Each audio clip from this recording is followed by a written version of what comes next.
Chapter 16. David and Ziba.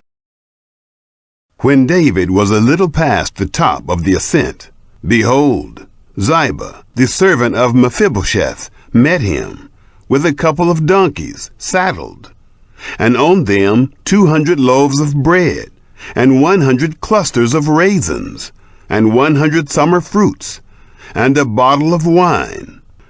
The king said to Ziba, "What do you mean by these?"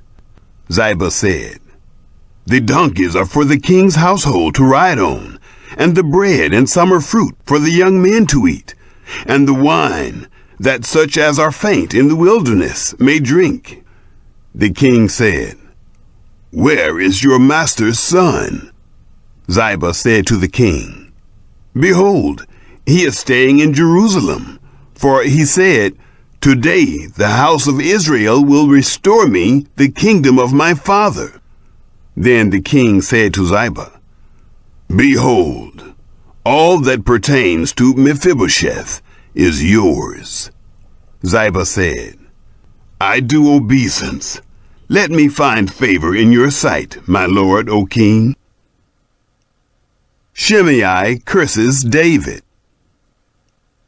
When King David came to Bahurim, behold, a man of the family of the house of Saul came out, whose name was Shimei, the son of Gera. He came out and cursed still as he came. He cast stones at David and at all the servants of King David, and all the people and all the mighty men were on his right hand and on his left. Shimei said when he cursed, "Begone! Begone, you man of blood and base fellow! Yahweh has returned on you all the blood of the house of Saul, in whose place you have reigned. Yahweh has delivered the kingdom into the hand of Absalom, your son. Behold, you are caught by your own mischief, because you are a man of blood." Then Abishai, the son of Zeruiah, said to the king, "Why should this dead dog curse my lord the king? Please let me go over and take off his head." The king said, "What have I to do with you, you sons of Zeruiah? Because he curses, and because Yahweh has said to him, 'Curse David,' who then shall say, 'Why have you done so?'" David said to Abishai and to all his servants, "Behold, my son who came forth from my bowels seeks my life. How much more this Benjamite now? Leave him alone, and let him curse, for Yahweh has invited him. It may be that Yahweh will look on the wrong done to me, and that Yahweh will repay me good for the cursing of me today."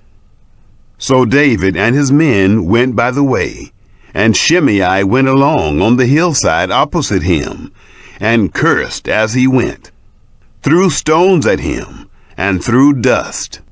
The king and all the people who were with him came weary, and he refreshed himself there.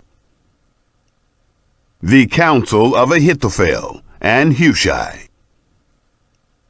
Absalom and all the people, the men of Israel, came to Jerusalem, and Ahithophel with him.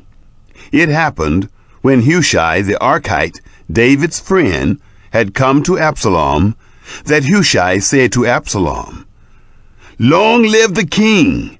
Long live the king!" Absalom said to Hushai, "Is this your kindness to your friend? Why didn't you go with your friend?" Hushai said to Absalom, "No, but whoever Yahweh and this people and all the men of Israel have chosen, his will I be, and with him I will stay. Again, whom should I serve? Shouldn't I serve in the presence of his son?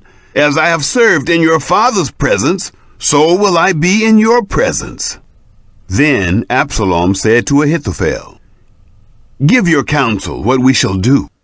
Ahithophel said to Absalom, "Go in to your father's concubines that he has left to keep the house, Then all Israel will hear that you are abhorred by your father. Then the hands of all who are with you will be strong."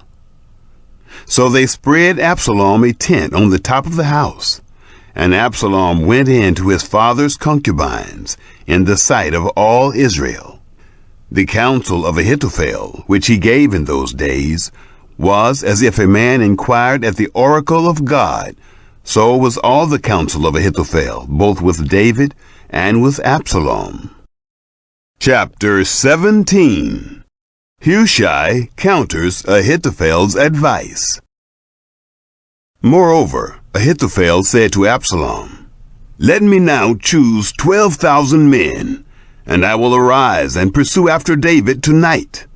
I will come on him while he is weary and exhausted, and will make him afraid. All the people who are with him shall flee.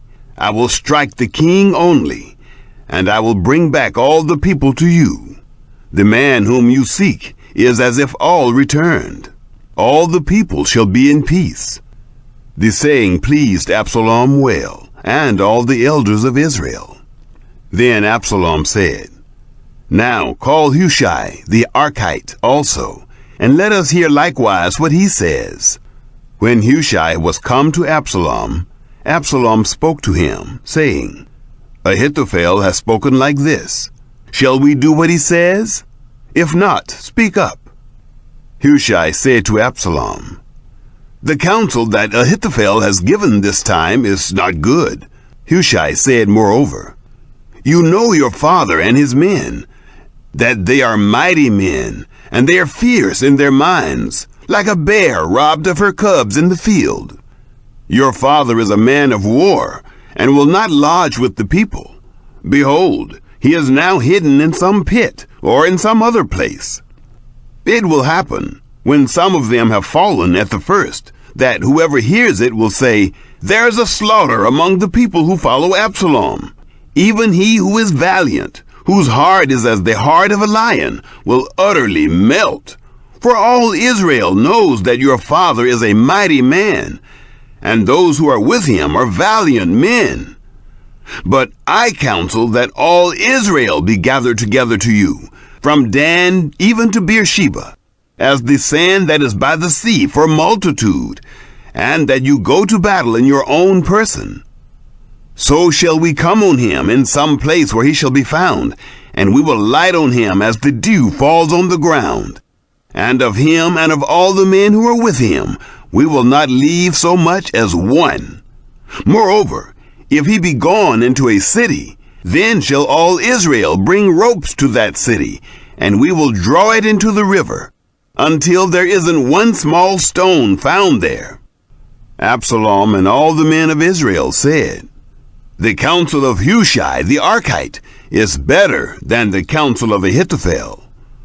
For Yahweh had ordained to defeat the good counsel of Ahithophel, to the intent that Yahweh might bring evil on Absalom. Hushai's warning saves David. Then Hushai said to Zadok and to Abiathar the priests, "Ahithophel counseled Absalom and the elders of Israel that way, and I have counseled this way. Now therefore send quickly and tell David, saying, 'Don't lodge this night at the fords of the wilderness, but by all means pass over, lest the king be swallowed up, and all the people who are with him.'" Now Jonathan and Ahimaaz were staying by in Rogel, and a female servant used to go and tell them. And they went and told King David, for they might not be seen to come into the city. But a boy saw them, and told Absalom. Then they both went away quickly, and came to the house of a man in Bahurim, who had a well in his court, and they went down there. The woman took and spread the covering over the well's mouth, and spread out bruised grain on it, and nothing was known. Absalom's servants came to the woman to the house, and they said, "Where are Ahimaaz and Jonathan?" The woman said to them, "They have gone over the brook of water." When they had sought and could not find them, they returned to Jerusalem. It happened, after they had departed, that they came up out of the well, and went and told King David. And they said to David, Arise, and pass quickly over the water, for thus has Ahithophel counseled against you. Then David arose, and all the people who were with him, and they passed over the Jordan. By the morning light there lacked not one of them who had not gone over the Jordan. When Ahithophel saw that his counsel was not followed, he saddled his donkey and arose, and went home to his city, and set his house in order, and hanged himself. And he died, and was buried in the tomb of his father. Then David came to Mahanaim. Absalom passed over the Jordan, he and all the men of Israel with him. Absalom set Amasa over the army instead of Joab. Now Amasa was the son of a man whose name was Ithra the Israelite, who went in to Abigail, the daughter of Nahash, sister to Zeruiah, Joab's mother. Israel and Absalom encamped in the land of Gilead. It happened, when David was come to Mahanaim, that Shobai, the son of Nahash of Rabbah, of the children of Ammon, and Machir, the son of Ammiel of Lodebar, and Barzillai, the Gileadite of Rogelim, brought beds, and basins, and earthen vessels, and wheat, and barley, and meal, and parched grain, and beans, and lentils, and parched pulse, and honey, and butter, and sheep, and cheese of the herd, for David, and for the people who were with him, to eat. For they said, The people are hungry, and weary, and thirsty in the wilderness.